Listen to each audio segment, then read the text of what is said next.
Sagawakwazaste and the rest of the Seaway Valley. Good morning and welcome to a live edition of CKON Wednesday to Watala. My name is Reen Cook.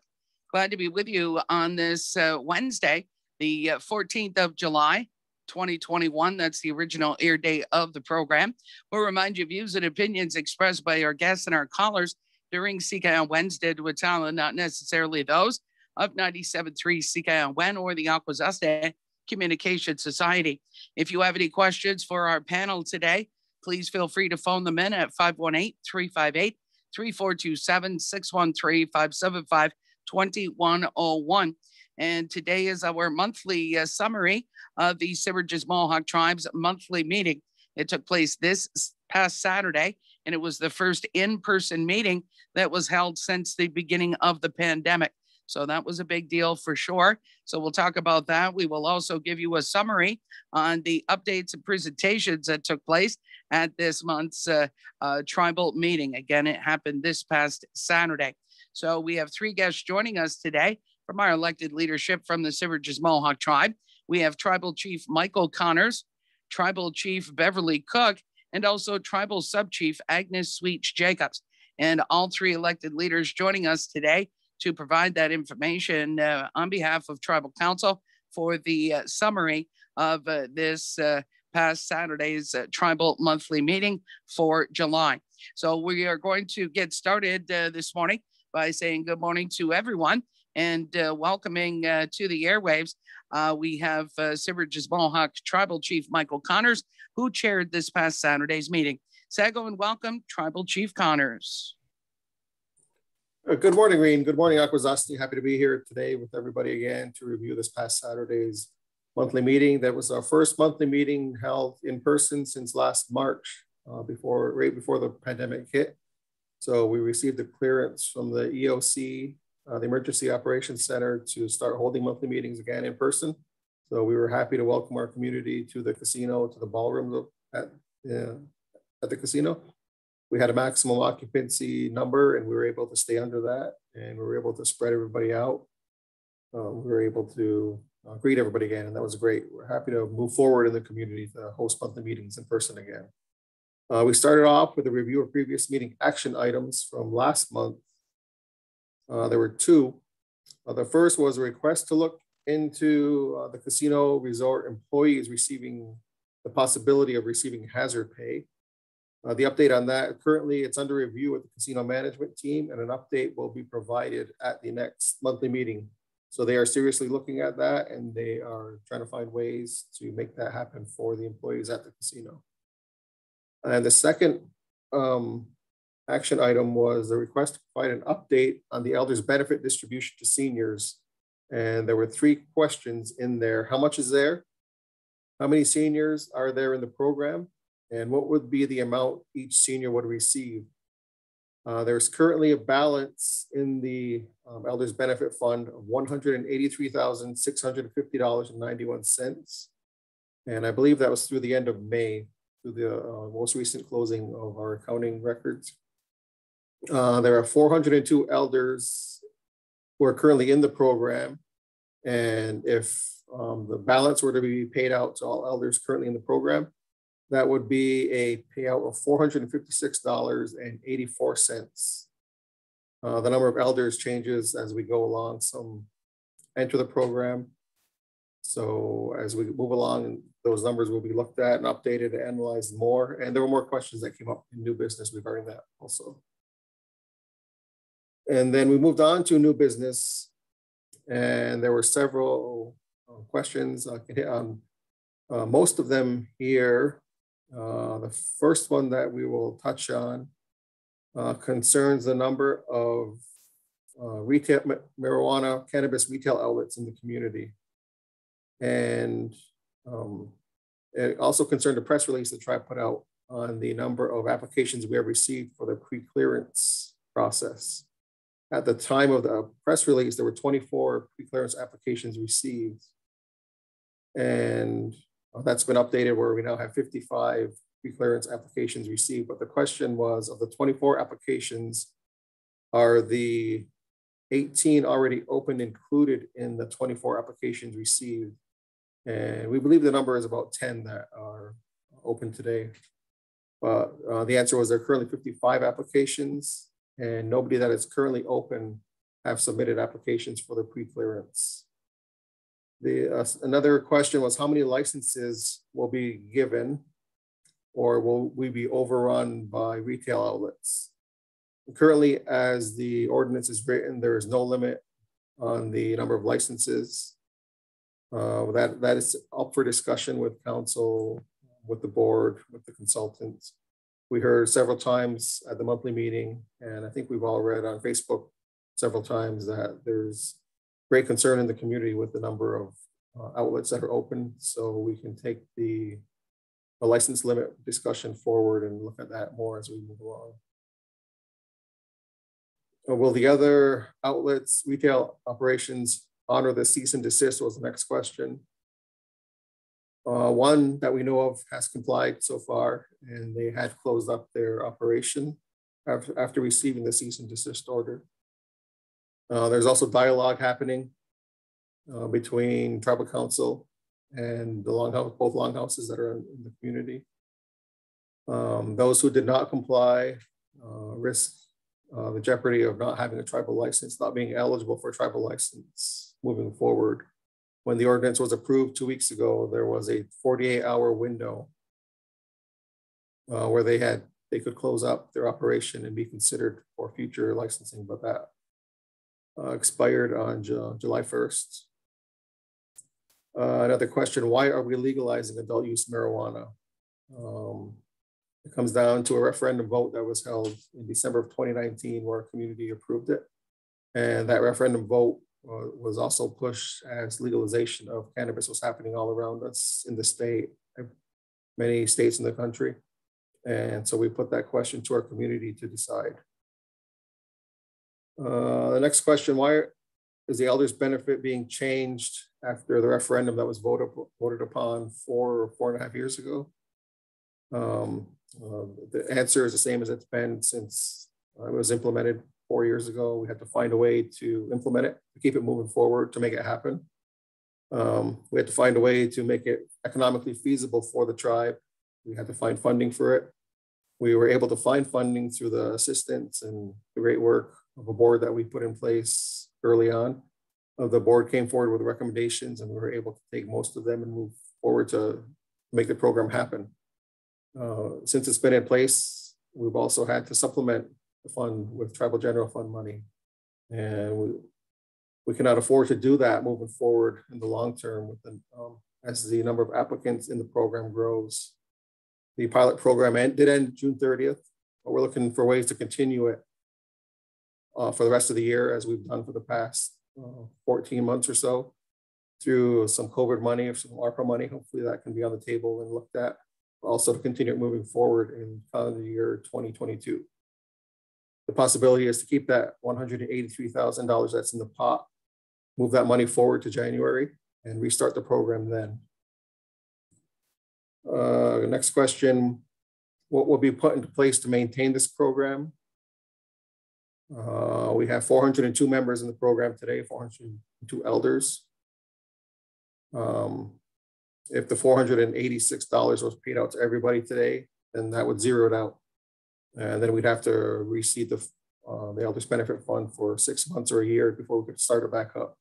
So that's why we want to look at the possibility of some ARPA funding that we're going to talk about later, possibly using that for the elders disaster relief again this year like we did last year. And then using the money that's sitting there as seed money to help restart the program in January. There was another question about burning in the community, burn permits. There are a lot of ordinances for things such as burn permits and so on. What is the process if a neighbor is burning their garbage? What is a community member's options when this happens? And Elliot Lazor, compliance director, answered that. He said there's a relationship with compliance and a police department. Call the police department in these situations. They'll go and make a report and work with compliance. Don't be afraid to call the tribal police. If it's a certain time of day, they'll get a hold of compliance. If it's a certain time of day, they'll address it themselves.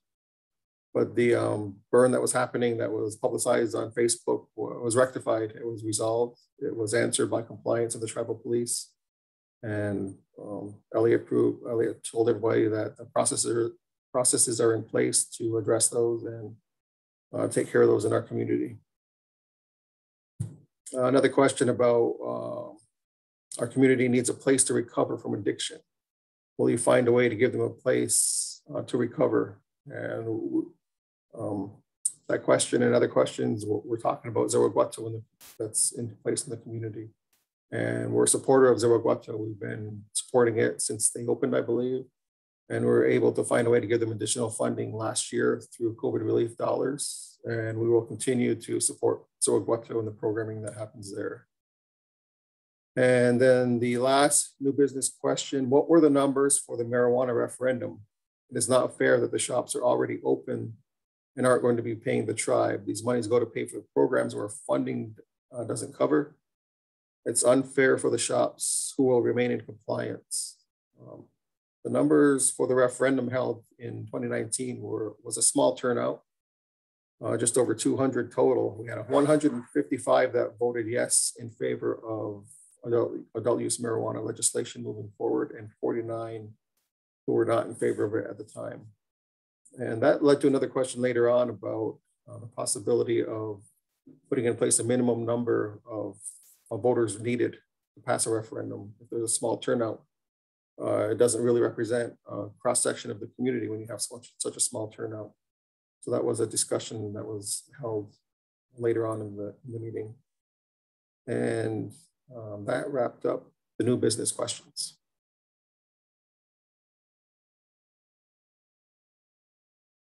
You're muted, Reen. Again, that was Semerges Mohawk Tribal Chief Michael Connors Jr.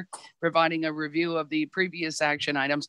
Also, new business from the floor. This is our monthly Semerges Mohawk Tribal Council Didawatala, where they provide the community a summary of the monthly meeting that took place this past Saturday. So as we continue, we're going to look at the Emergency Operations Center and Health Services update.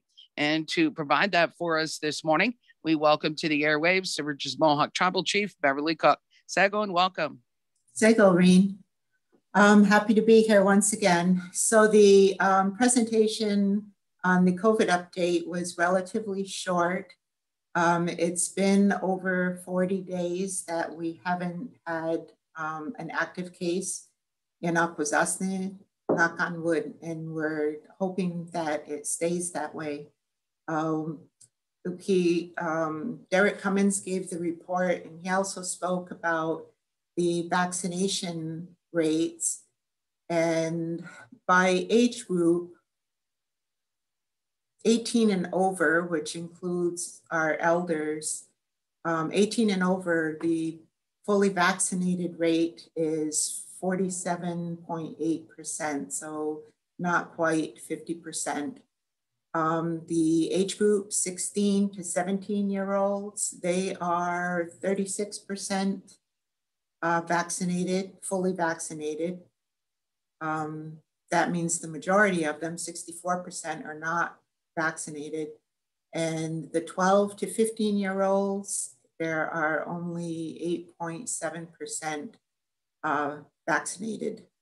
So we're falling quite short in the younger age group. So in total, our total vaccination rate is 44.4%. And that includes everybody in our area who was eligible to receive a vaccine.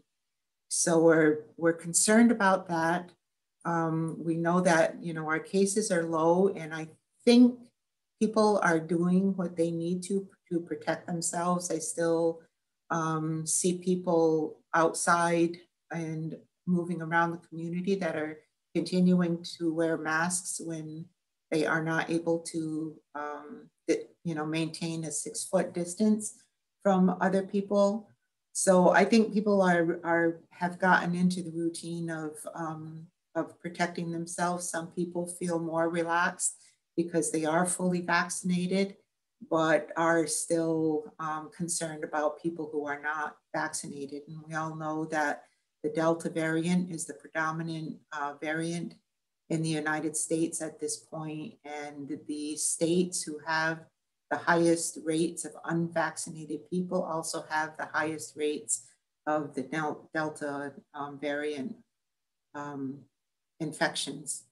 So we're optimistic, cautiously optimistic that we'll be able to maintain the health and safety of the people. The EOC has said that the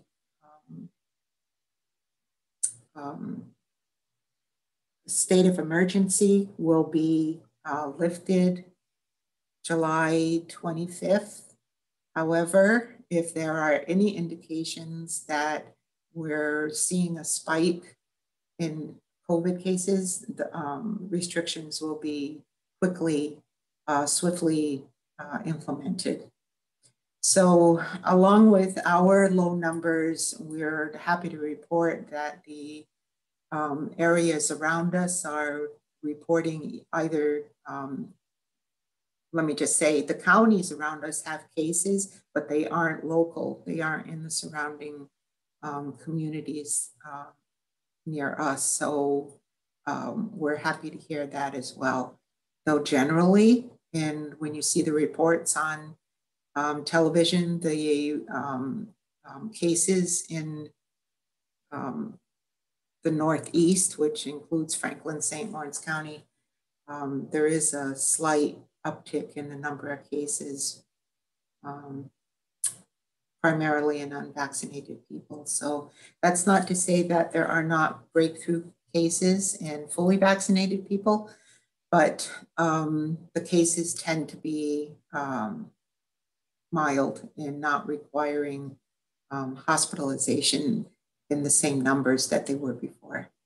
So that was pretty much the update. He did mention that testing, they are still doing testing, and the numbers are much lower than they were before, but there are people who are still getting themselves tested if they've been away or if they've been at a function where there was a crowd of people, people are going ahead and getting tested. So that was it. Okay, thank you again. That's Tribal Chief Beverly Cook providing the update from the Emergency Operations Center, EOC, and also Health Services. We're talking with Semerges Mohawk Tribal Council. Again, they're providing a summary of this past Saturday's tribal monthly meeting. As we continue to go through the updates here, I do have some questions. We just have a few more quick updates to pass along, and then I'll pass along the questions from our listeners and community. So as we continue, Tribal Sub-Chief Agnes Sweets-Jacobs has our next summary and update about the Semerges Mohawk Tribes Housing Development update. So we welcome to the program Semerges Mohawk Tribal Sub-Chief Agnes Sweets-Jacobs. CKON, welcome. CKON Rain, thank you for having us on here. I'm glad to be here. I'm having the opportunity today to present a wonderful initiative that SRMT has brought on to the community. It was an update from Star Thomas. It was excellent. We're going forward with the land that was bought across from number 9 and doing what it was intended for. And it's what we're going to talk about today is the housing initiative. So the project's going to start with housing on about 10 acres.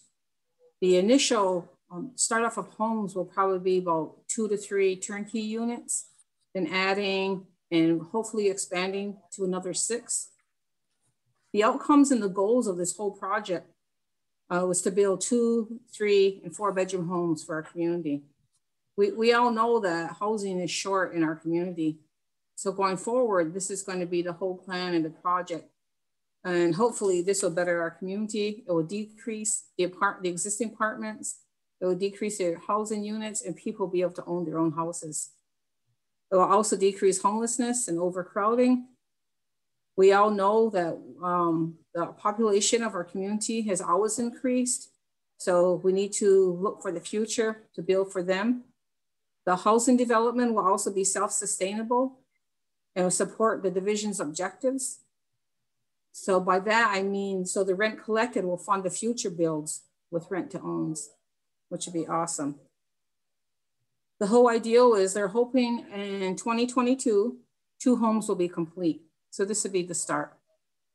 It's going to be an open concept design, which kind of means like your living room and your kitchen. It's no walls, you walk in, and I think that's the majority of what people are doing right now.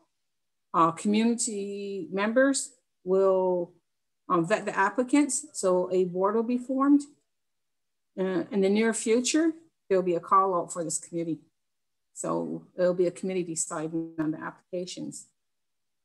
In the presentation that Star had presented, there was a conceptual design. It was presented along with 4 home designs, which all were really nice. Slab on grade foundation, it's built to code, energy efficient, which is the way to go. Being more green, we have to think about that now to better the environment. The lower cost of living for people who have had the opportunity to own their own home. How sweet is that, owning your own home? We all know that land is scarce. We need to make housing that is affordable. There are some criteria for the applicants, and this is not set in stone, but this is a few that are going to be mentioned. A tribal member, a first-time buyer that has no land, or maybe their land is landlocked, eligible for 184 loan program. And there will be more details forthcoming about the criteria. So everything that SRMT does is to benefit our community. The new homeowners will open up the needed homes and apartments, as I said, for others. I'd also like to note that Akwesasne Housing Authority has plans in the near future to build single family homes and apartment units. So more housing is yet to come. There are big initiatives for families and single persons looking for housing.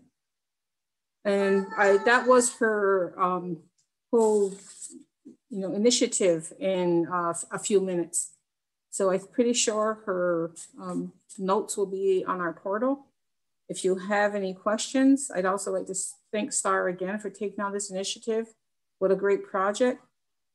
If you have any questions about the housing units, you can call 518-358-2272 at extension 2170. Now, again, that was Semerges Mohawk Tribal Subchief Agnes Sweets-Jacobs. And again, that was the Semerges Mohawk Tribes Housing Development Update.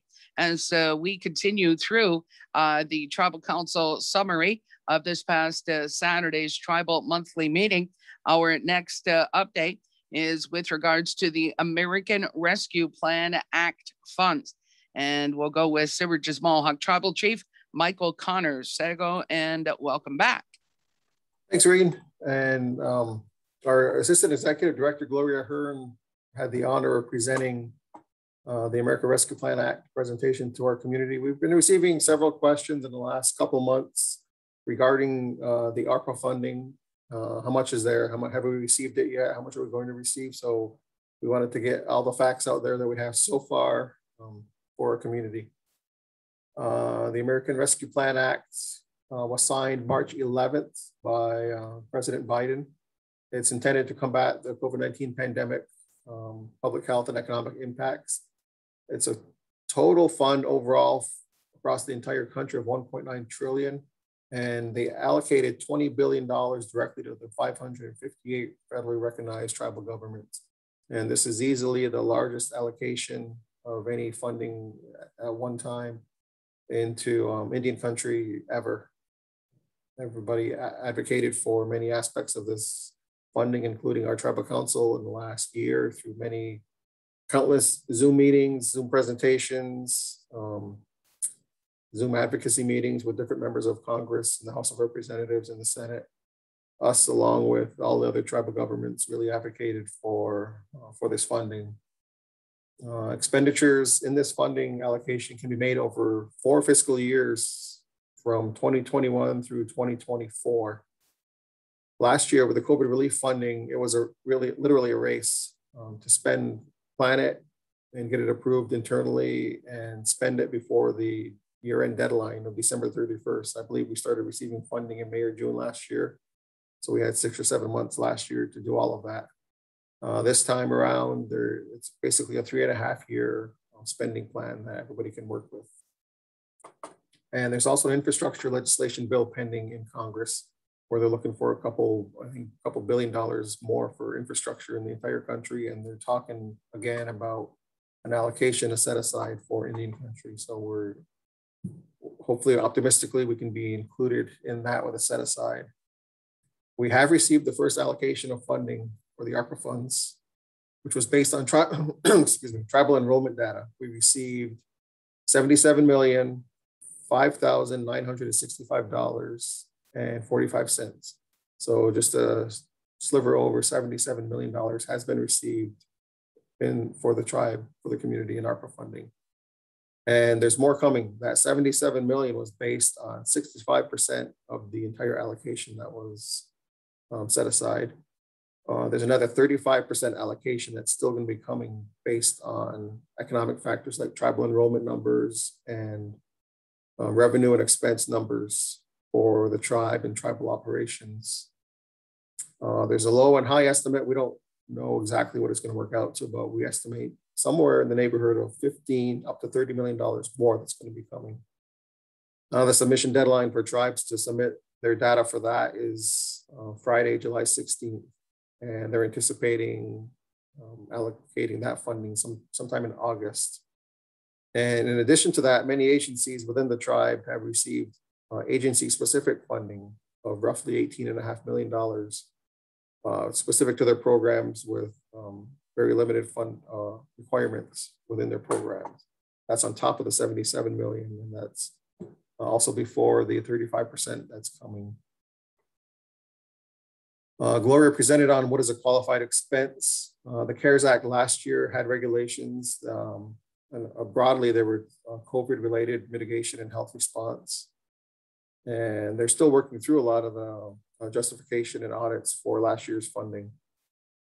The ARPA funding this year also has regulations. It's pandemic-related mitigation and recovery, and that will also be a part of this year's audit.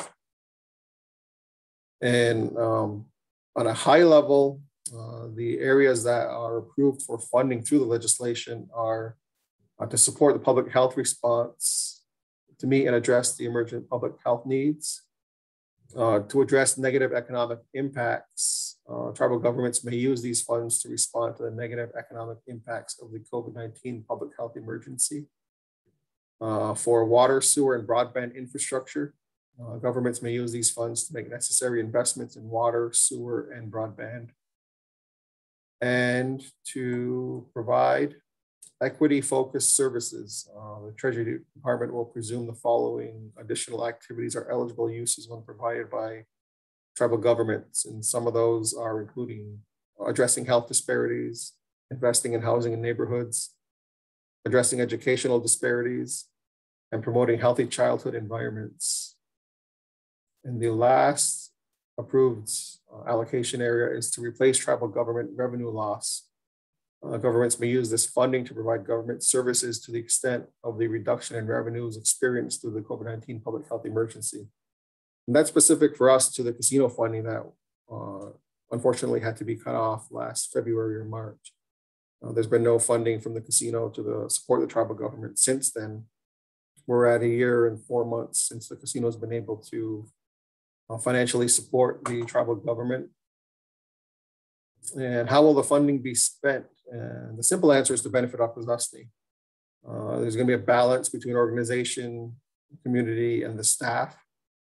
There's many ideas on the table. We've been looking at everything that we can think of, and many ideas are on the table for infrastructure. Some ideas are a new Partridge House, a new Head Start building, a new police station, a new sewer plant, an expansion of the sewer line, transitional housing, housing development across from number 9 that Sweets and Star presented, including walking trails in there, IGA renovations and a new storage facility. The IGA renovations is a priority of council. Everybody's been talking about it on council for years, and this may be our chance to do that. And we've got money put aside already that's been building up in a capital projects fund. And this ARPA funding can put us over the top to address the IGA building and bring additional programs and services into that building. We're also looking at completion of CARES Act projects that are still outstanding, like the police station upgrades, paving the clinic access road, and pave the new tribal court family advocate parking lot.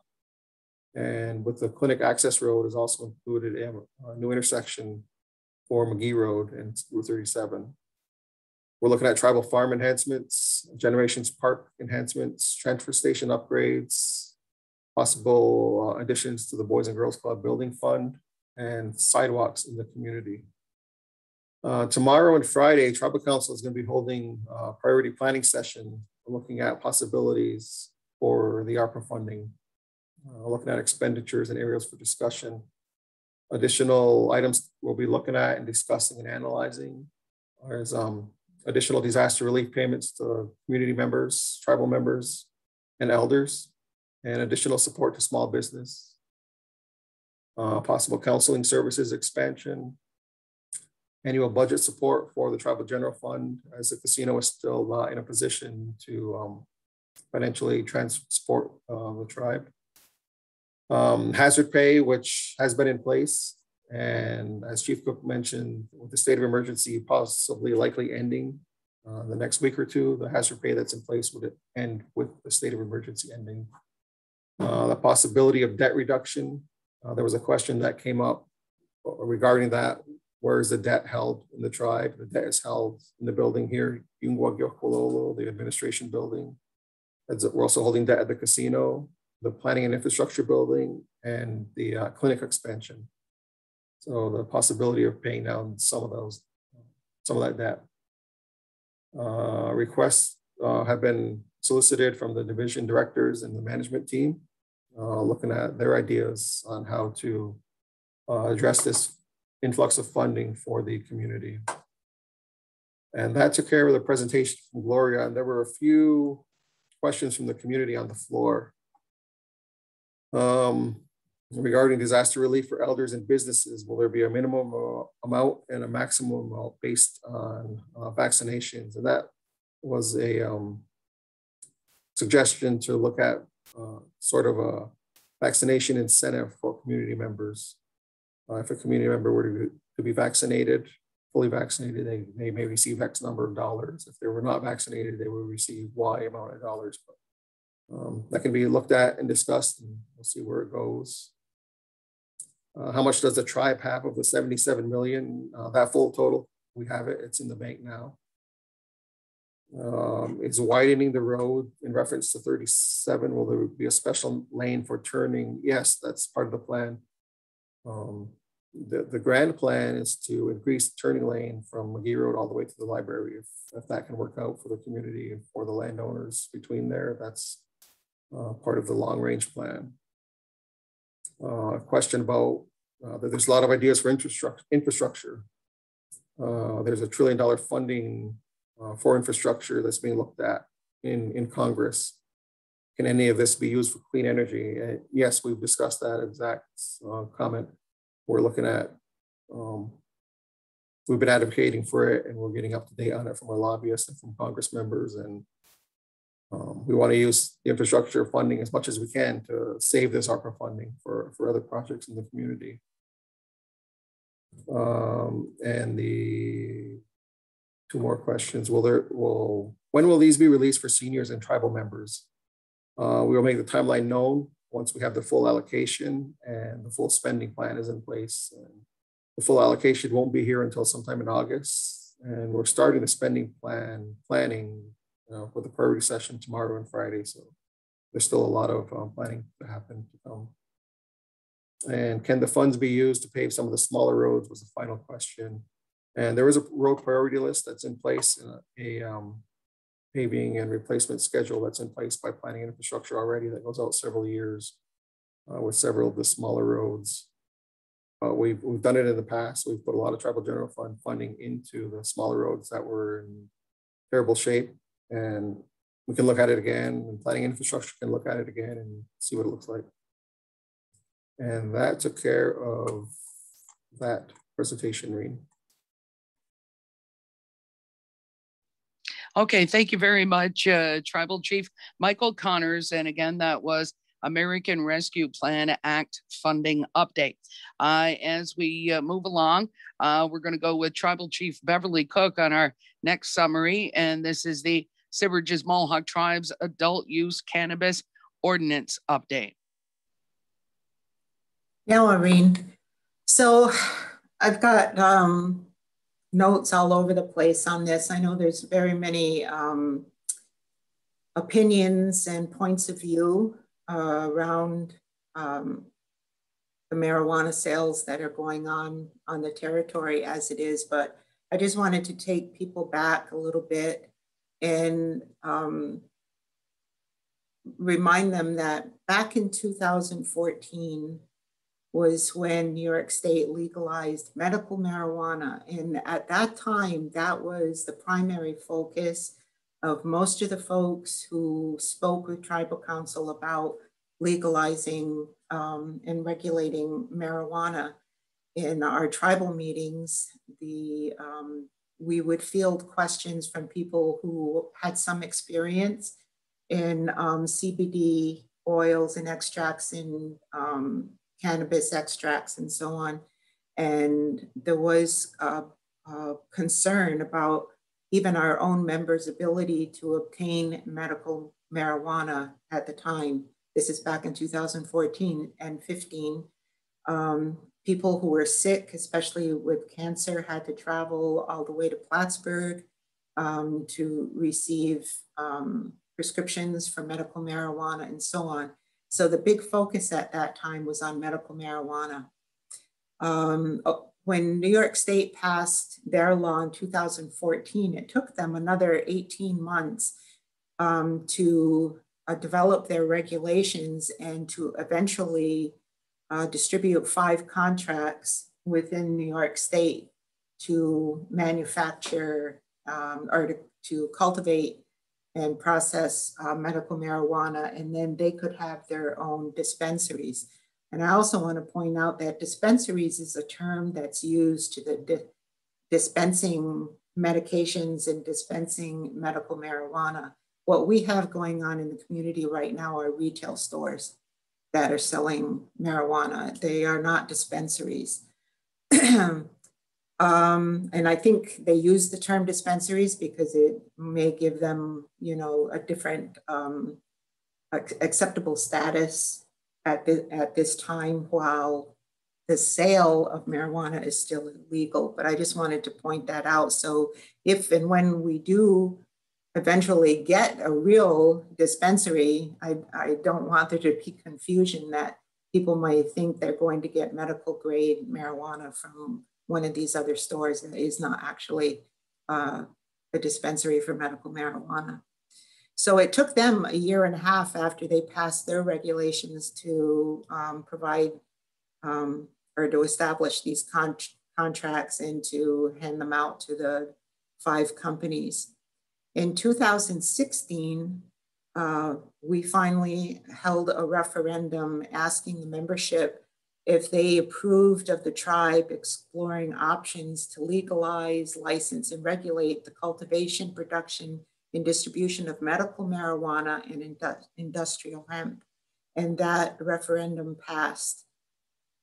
So work on the research and crafting of the ordinances and regs for medical marijuana and hemp began at that time. As we neared the completion of those ordinances, we held a second referendum in late 2019 in December regarding whether the community would want us to develop an ordinance for recreational or adult use marijuana. So that was at the end of 2019. And that passed by the slim numbers that Chief Connors already cited earlier. So in the meantime, we had been sitting down with representatives from the Department of Health in New York State, and we also met with the Attorney General to inform him that we were developing regulations for medical marijuana. And we actually provided a draft copy of a copy of our medical marijuana ordinance to them so that they would know what our plans were.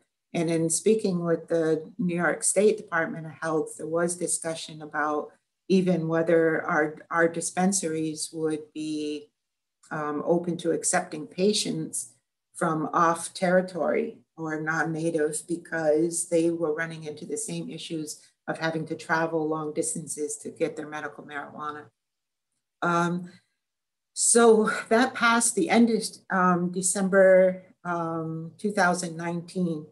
And early 2020, we were still finishing up the medical marijuana and hemp regulations. And as we all know, in March, 3 months into 2020, COVID hit. And we were extremely busy. I mean, we were, there were the amount of meetings that we were attending and the work that was being put into dealing with the pandemic and trying to keep the community safe and, you know, dealing with the issues around education for the kids, and nothing stopped.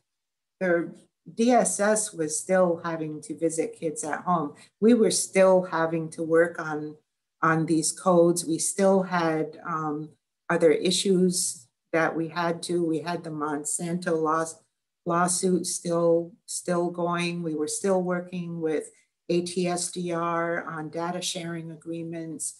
In terms of our environmental issues, like none of our other issues totally went away. So we were extremely busy at that time. And we didn't get to put all of the time into the marijuana ordinances that we were geared to. We had to deal with more pressing issues. So 2020 is like a blur to many people. In early 2021, New York State passed recreational use for marijuana. We were surprised. We'd been keeping an eye on it, but as the bill was introduced, it would get knocked back and then it would be reintroduced and knocked back. And so when it was passed in March of 2021 or early April, it did catch us off guard because we were still completing the work on the medical marijuana, which had previously been high priority for everybody. But once the adult use became legal, then that's when all of this started with the unregulated retail stores being open, selling marijuana. You have to remember also, keep in mind that people have always been selling marijuana illegally, using marijuana illegally for decades. And I guess thinking that we were going to be able to get a handle on that quickly was apparently was not realistic. But there's been a tremendous amount of work that's been put into developing the ordinance and the regulations for adult use to try to get a handle on what's going on. So currently, the license applications for cultivation or applications for licenses for cultivation will go out the end of this week on the 16th. The license specific regulations are in the process of being reviewed and finalized. That is, regulations for cultivation, regulations for processing, regulations for retail are separate. So we're working on all of those, finalizing them.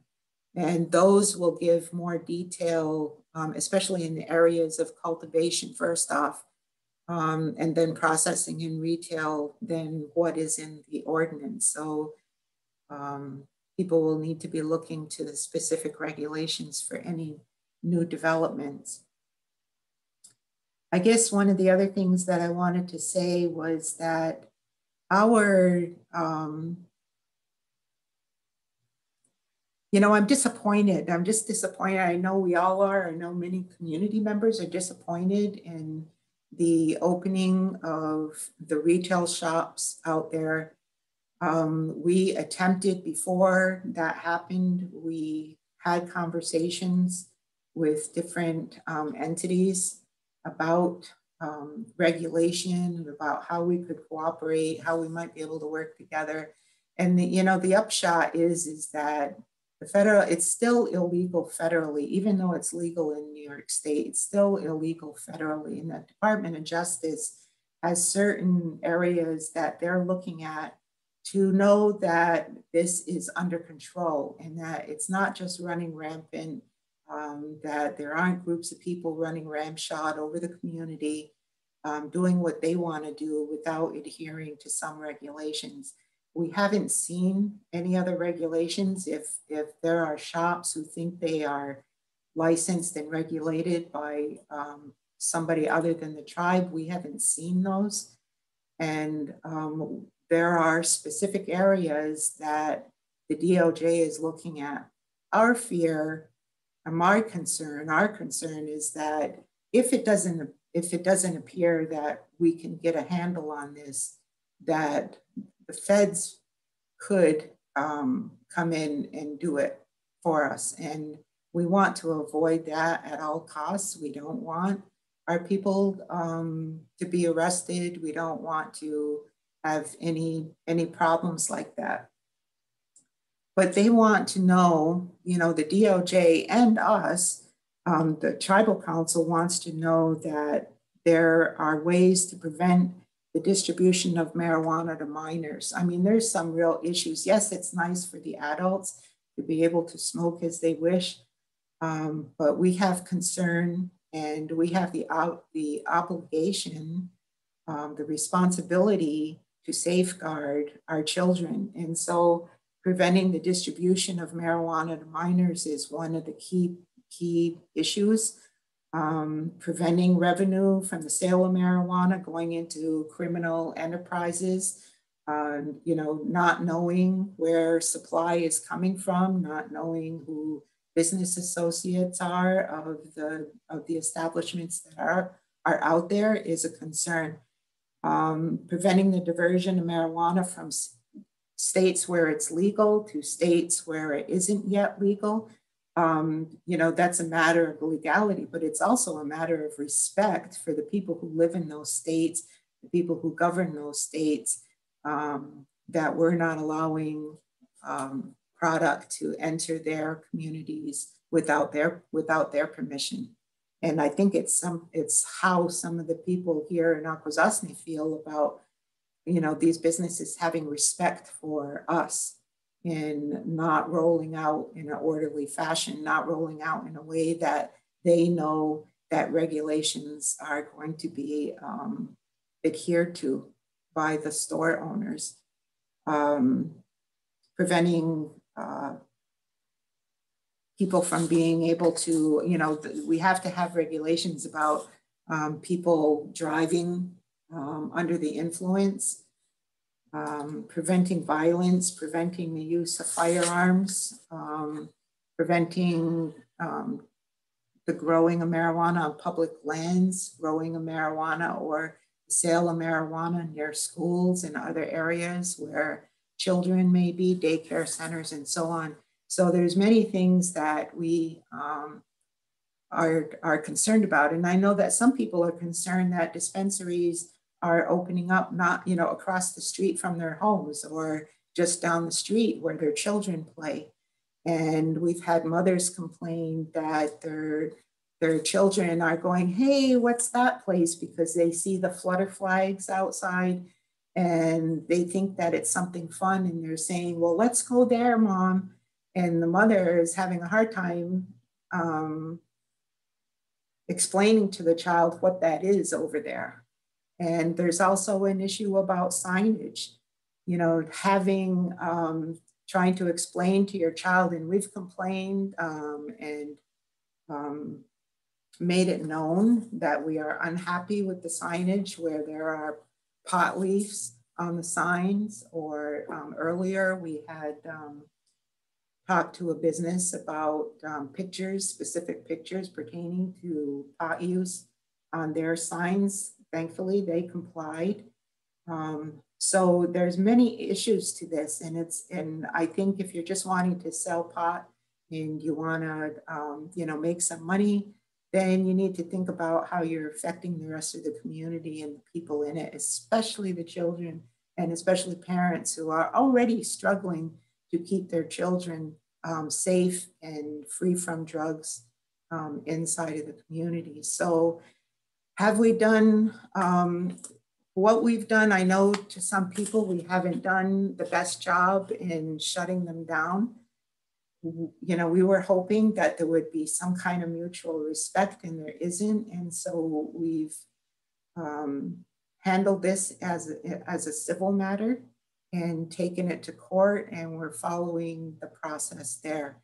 And in the meantime, we are continuing to talk with some entities about the importance of regulation and why the tribe is being looked at by the federal government in New York State as the body that would assure them that there was going to be regulation. So it's a difficult situation. It's not optimal. I'm not saying that people do not have the right to use medical marijuana or adult use marijuana. That's their choice, and it is legal in New York State. But when it comes to sale, the sale of marijuana in New York State is not legal yet. And it won't be legal on the reservation until the licenses are obtained. And so I did want to say in closing that we're very, very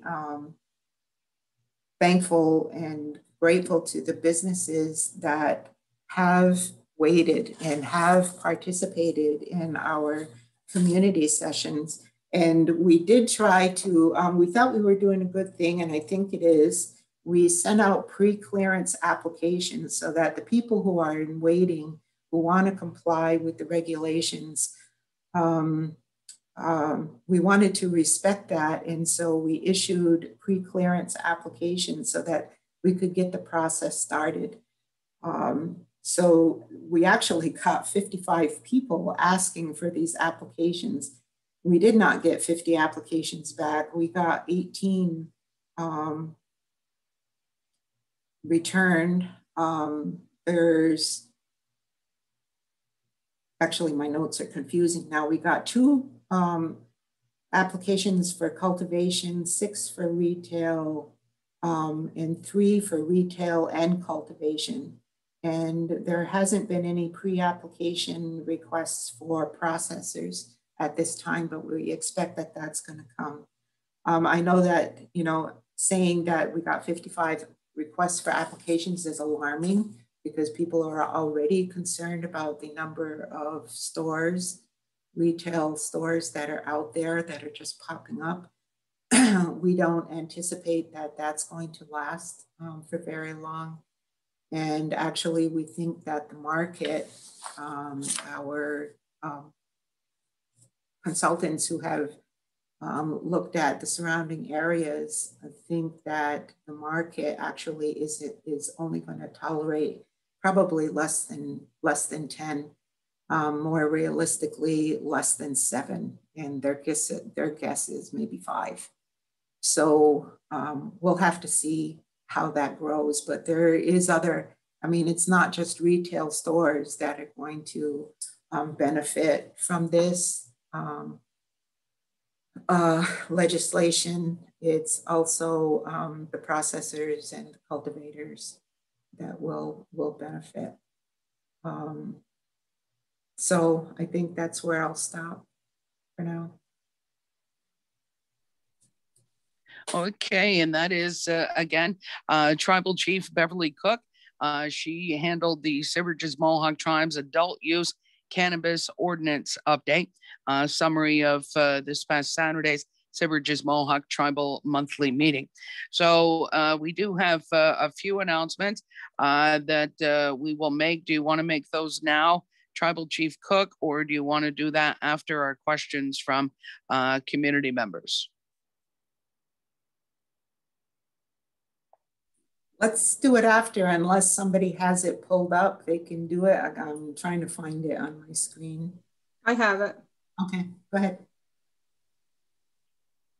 Okay, we're going to turn back to Semerges Mohawk Tribal Subchief Agnes Sweets Jacobs. She will provide a quick update on some announcements that were made at the Tribal Monthly Meeting this past Saturday. Tribal Subchief Jacobs. Thank you, Rain.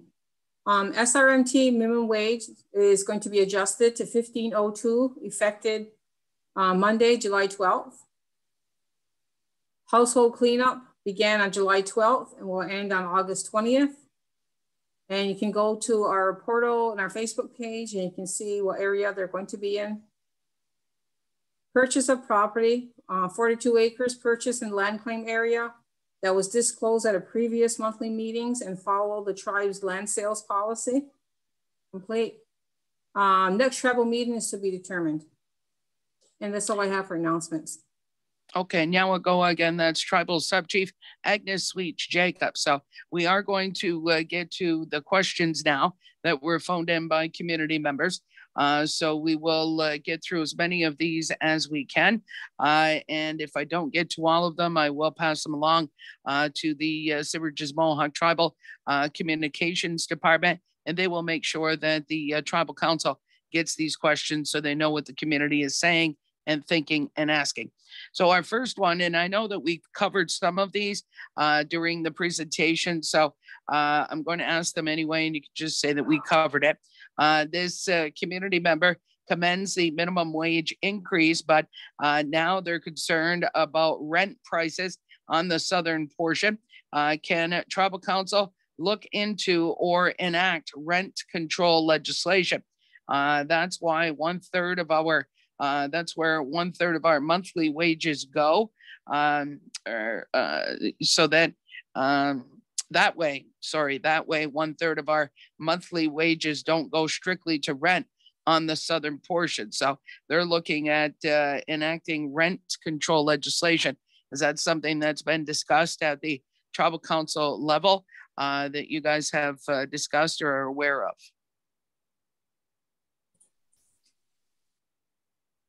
There is a, on the table several times has been a renter's ordinance, landlord tenant ordinance is what's been discussed.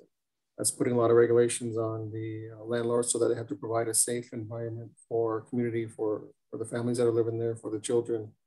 And we've discussed that for several years, really. And we can bring that back forward. Elliott and Compliance has a draft of that, and we'll talk to him again about looking at that, looking at the safety aspects, the financial aspects. There's a balance there. We'll have to look at that. We'll look at it all. All right, our next question. And before I get to that, I am going to close the phone lines now. I want to thank everyone that phoned in questions during today's program. And as I mentioned, if we don't get to all of them, I'll make sure that the Semerges Mohawk Tribal Communications Unit gets these questions. So again, we're going to close the phone lines now. Our next question, what is going to happen to the dispensaries that haven't closed down yet? Under the tribe's order, cases were filed in tribal court to close them down. This community member wants to know, is there an update of or follow-up of this action? Is there an update on where it is in tribal court with the civil action that Tribal Chief Beverly Cook had mentioned? The complaints were filed in tribal court. A few of the owners of the retail shops have responded, and then there's another brief that will be filed this week in response to their response. So going into court does take a process, and then there's other retail store owners who are scheduled on the docket also later this week. So the process in court is still going on. We've elected to follow a stepwise approach, and with the hope that during this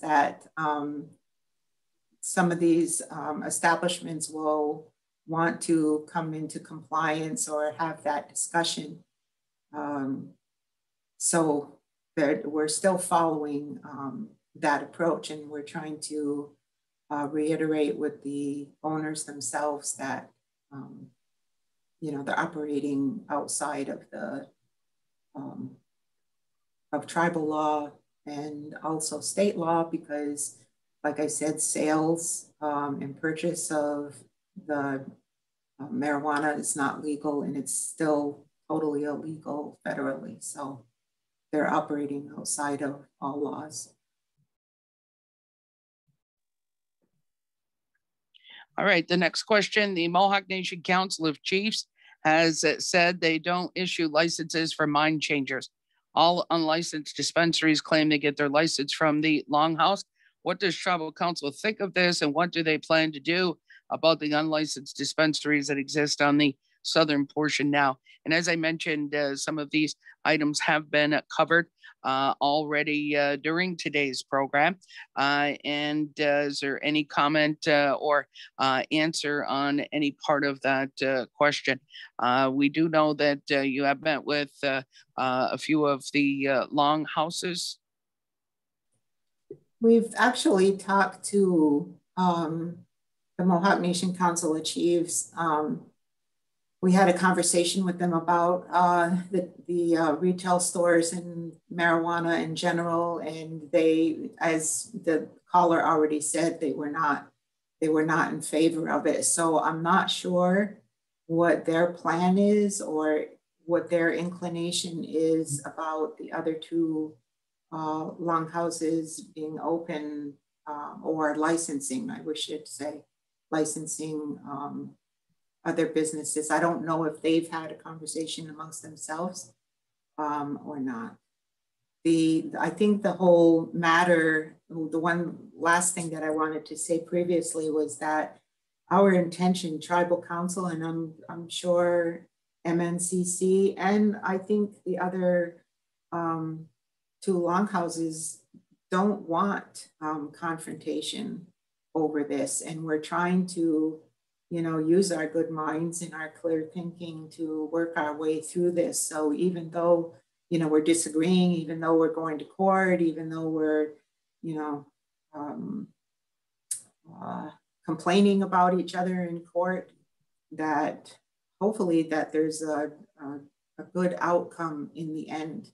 We know that we've had a history of, you know, violent endings to things like the speakeasies and certainly the gaming controversy in the past. So that's something that nobody wants to go back to. And we're hoping that these measures will eventually result in some kind of resolution.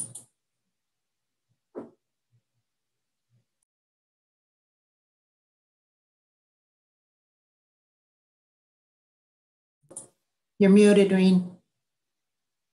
And again, that question, why was the meeting at the Akwesasne Mohawk Casino Resort? That will be the tribal monthly meeting. Why was the meeting at the casino held there? And will that keep being where it's going to be held? We had an occupancy limit in place here at the Tribal Administration Building for the bottom floor, and the occupancy limit here was lower than what it was going to be at the casino and the ballrooms. We originally had an occupancy of 55 people for all three ballrooms opened up. So we were trying to get the most people that we could under the occupancy limit. And that's why we chose to go to the casino ballroom, because it would have been a smaller number of community members at the meeting allowed if we had it here in the admin building. And we'll look at the numbers going forward. I think the goal is to get back here eventually, but we'll see when that happens, when we can do that with occupancy limits. It was also the best setup for people to continue to participate through Zoom for our members that are out of town, and they are able to put up 3 screens so that everyone can see who's on the Zoom call as well, and they can see us. So that was the best, as Chief Connor said, for space, but also for the IT department. And they had to work hard to get it set up, and we appreciated all their efforts. And we're spreading out all the chairs that everybody sat in. There was a lot more room at the casino. I attended the meeting in person, and it was amazing. The way that your IT team had put everything together. The communications department had worked hard on it. I could see casino staff also working hard on that effort. So I was very impressed. I could hear the people that were on Zoom. They could hear us. They could see us. It was very well put together. So nice job to everybody out there that worked on making sure the audio went where it needed to go and that people were able to participate either in person or at home. Next question, with regards to the roads, looking at towns, the local towns, getting compact money from the casino to maintain roads, and they're not using them for roads. And they're wondering, can the Semerges Mohawk tribe approach the local towns about that to start using those compact monies for paving, like Factory Road and also Gray Street, that are apparently under the jurisdiction of either the county or outside towns.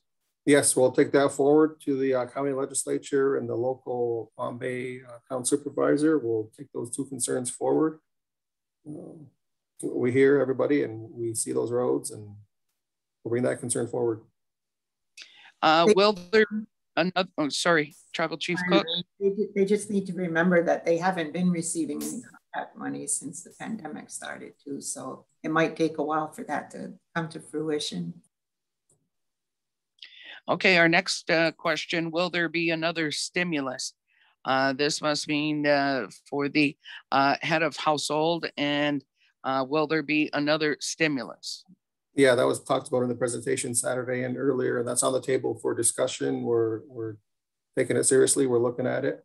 And we're also looking at the full tribal membership this time around, because last year's funding was based on housing data, which was the southern portion of the community plus a 15-mile radius. That's what we were funded on. This year, it was based on a full tribal enrollment, certified tribal enrollment from our tribal clerk.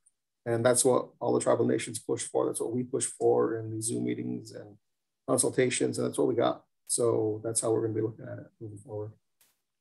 So now will that be for each tribal member as part of the membership, or will you be distributing as head of household again? Will each person who is whatever age be able to get that that stimulus? It'll likely be each by person when we look at it and analyze it. Okay. Why are single unit houses being focused on when multi-unit buildings are so much more sustainable and practical?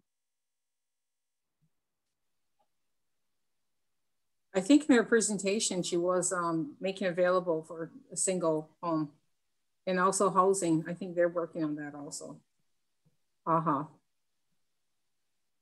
Okay, so another, do you have anything, Tribal Chief Cook or Tribal Chief Connors, on that?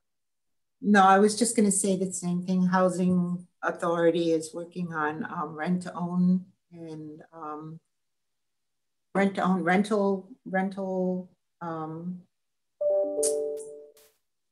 homes. I was thinking if they were going to do, you know, like apartments, but I think it's rental homes and rent-to-own that they're working on. Okay, next question. And again, I think okay, so our next question, and again, we've likely covered this. Why does COVID money go to head of household? They feel that it would have helped college students while away at school. So we've just covered that as well. And looking at the housing, community member wants to know, housing by number 9 is the cost of property tax as part of the rental or / purchase. Is it taxable land? Right now it is, as it's in the land claims area, and we have a land in the trust application for that entire parcel. With the land in the trust application, we had to pay the taxes up to date, and we have to maintain the taxes moving forward. So taxes will be paid on the property moving forward until it's placed fully into trust or in the land claim settlement. Either one of those happen, and it becomes untaxed. COVID relief dollars, will those be going to businesses and nonprofits again? And how soon would you see that happen if yes? Well, they're both on the table for discussion, and hopefully we can get there again this year.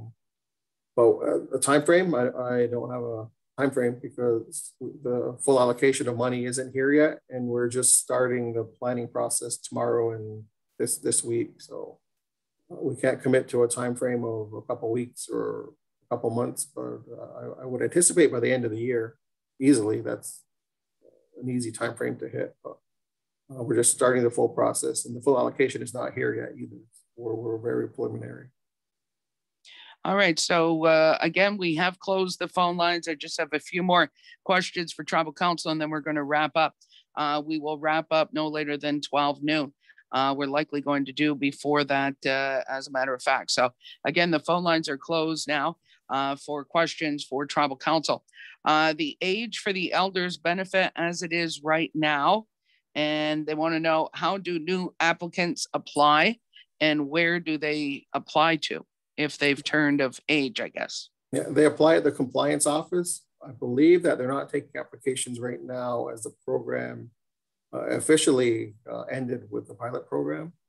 But as we move forward, we're discussing the possibility of additional elders relief allocation to the ARPA funding for the rest of this year. And we'll talk to compliance about reopening that as the next wave of the program moves forward. So what is the current age for the elders benefit at the time that it closed? I believe it's 68. Okay. Is that right? Yeah, 68. And update, have you heard anything on the reopening of the US-Canada border? Not anything that different than what's in the news. I believe that they're allowing Canadian citizens and residents in without quarantining, but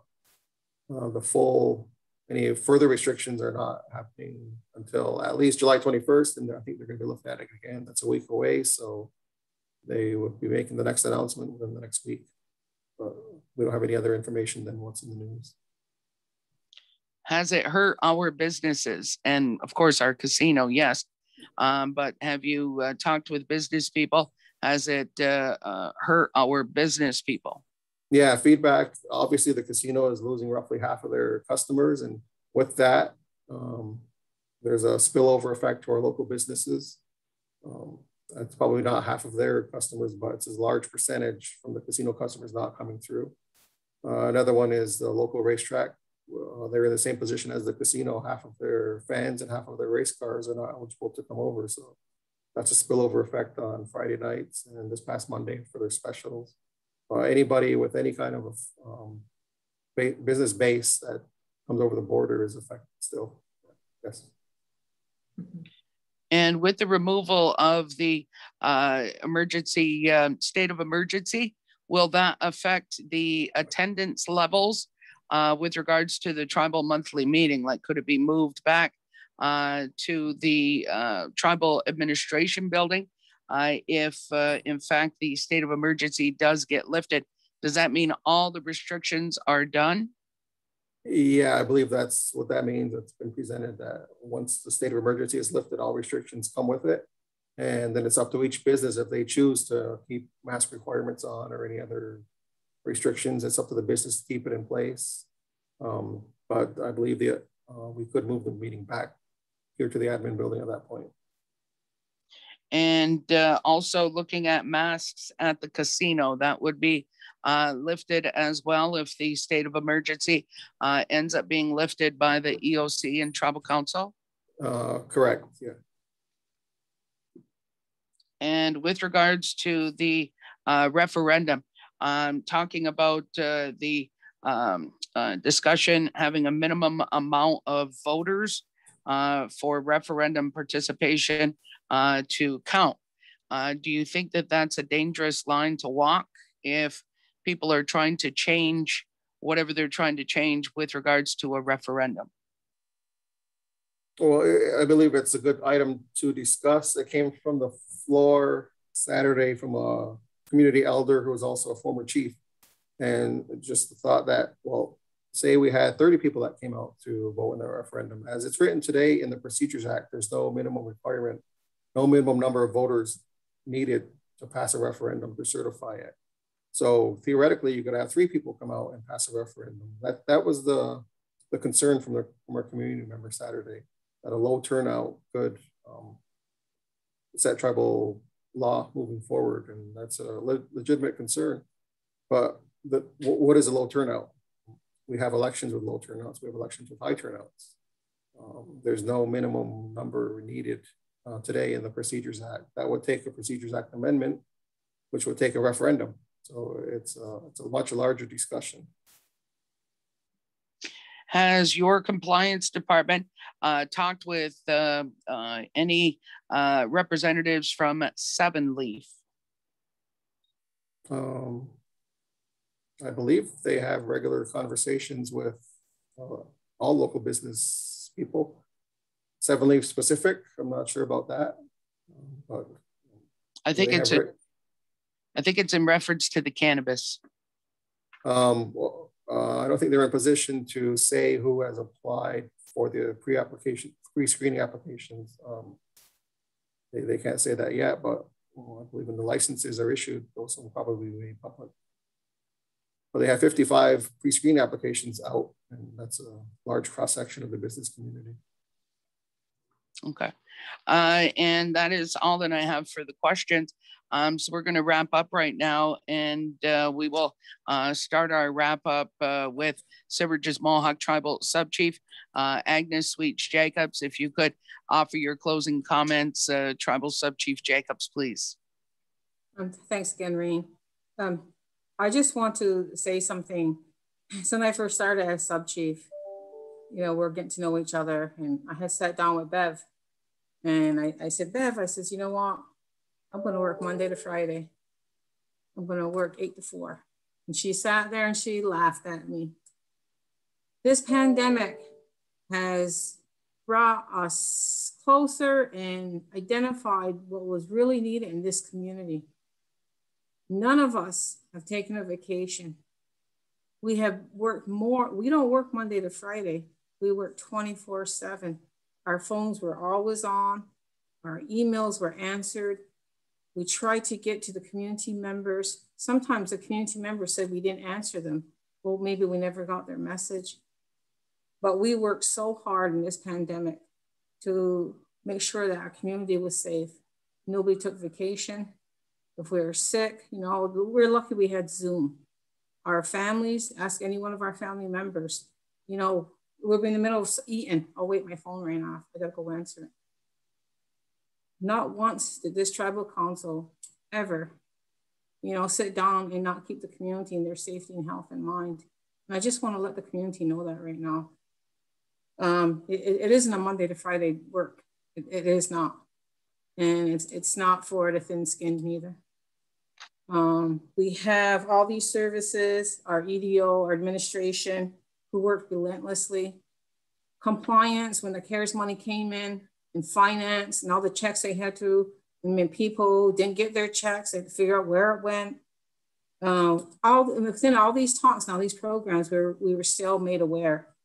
Our police department, our DSS, family support, grants and contracts, legal, health services, that poor pharmacy, it was decided that they're going to deliver meds to the cars, and the people are still getting mad at them. I had a worker there tell me that the guy said, well, if I don't get my mother's meds and she dies, it's on you. We have to understand that people are in a mental state right now, and this COVID really did a lot to us. Our mental health is there. We're trying to, make sure that everybody's taken care of. Seniors, Laura Lee and her team did so well with our seniors. Our HIT program, they did what they would. If there was an emergency, if something happened, they send out their little crew. The casino's getting back up on their feet now. Tribal Council isn't getting any money from the casino, and they probably won't for a while. So we don't have TGF money. I just want to, I just wanted to bring that out to the community in case they said, well, you were working all that time, you were getting paid. We worked so hard during this pandemic. I just want to let the community know that. And it'd be nice once in a while to get a thank you. I'm gonna put that right out there.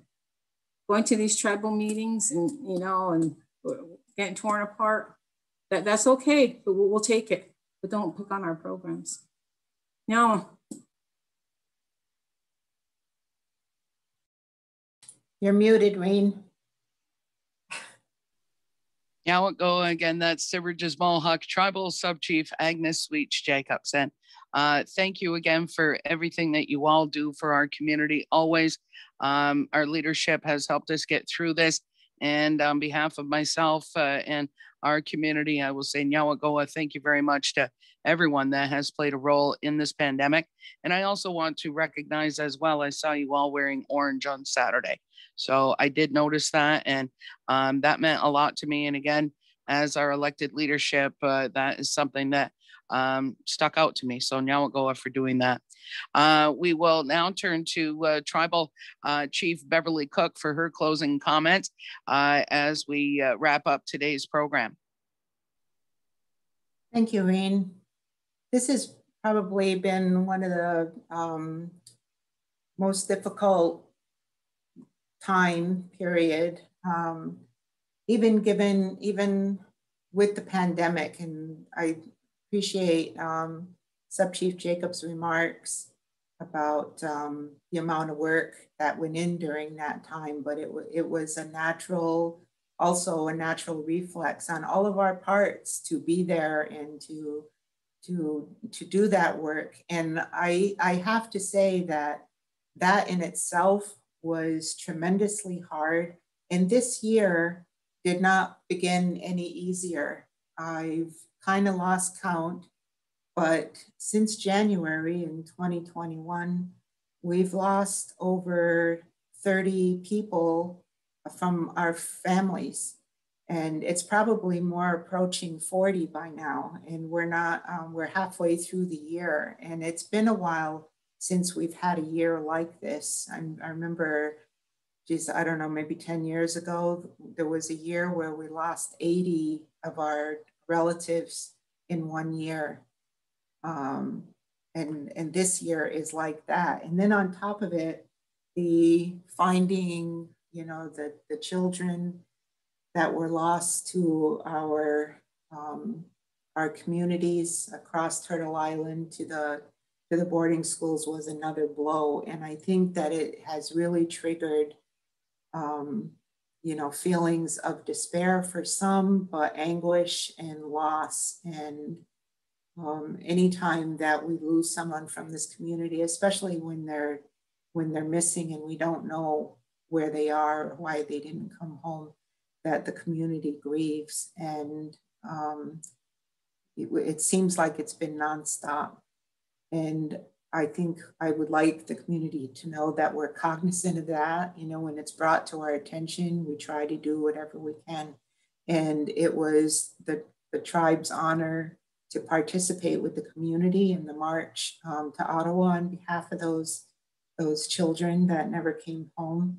And also for the ones that were sent away, and even in the day schools that suffered trauma at that point. And I've talked for several years about historical trauma, intergenerational trauma inside of the community. And I think that people are, experiencing that in real time. Even our young people who have only just heard of those schools have been tremendously impacted. So, we want to send our condolences out to those who have and are currently experiencing loss and are in what seems like perpetual mourning.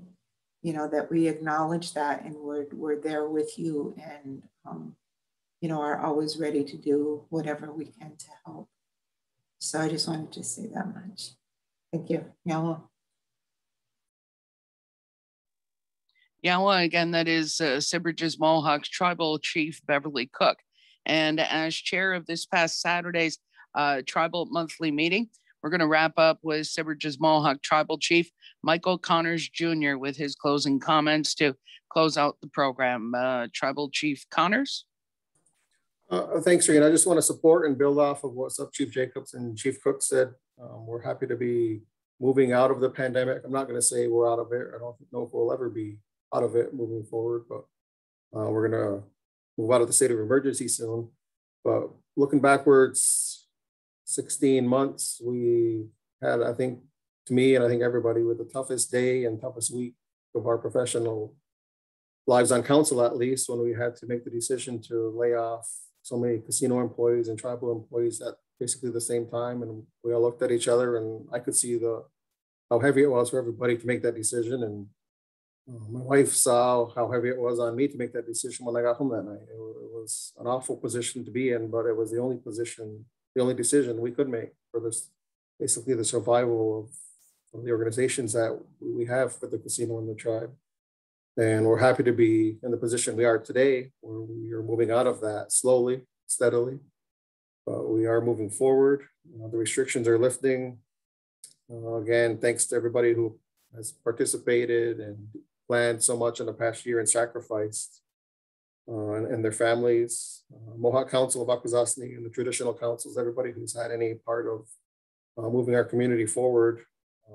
Everybody's families at home, all of our employees and our business community. Just to try and thank you. We can't thank everybody enough for everything that's happened, all the support and commitment everybody's had for the past 16 months. And together we're moving out of this slowly and steadily, but we'll get there. Nyawa. Okay, Nyawagoa, again, that is Semerges Mohawk Tribal Chief Michael Connors Jr. So I would like to close out today's program. Again, thank you to Tribal Chief Michael Connors Jr., Tribal Chief Beverly Cook, and also Tribal Sub-Chief Agnes Sweets Jacobs. Thank you for your time spent with us today. We really appreciate it. It's always good to talk with you, to get the updates in our community and things that you're dealing with and going through, and for your attention to people's issues and questions and needs and concerns. So thank you very much, and we will talk to you next time. Yeah.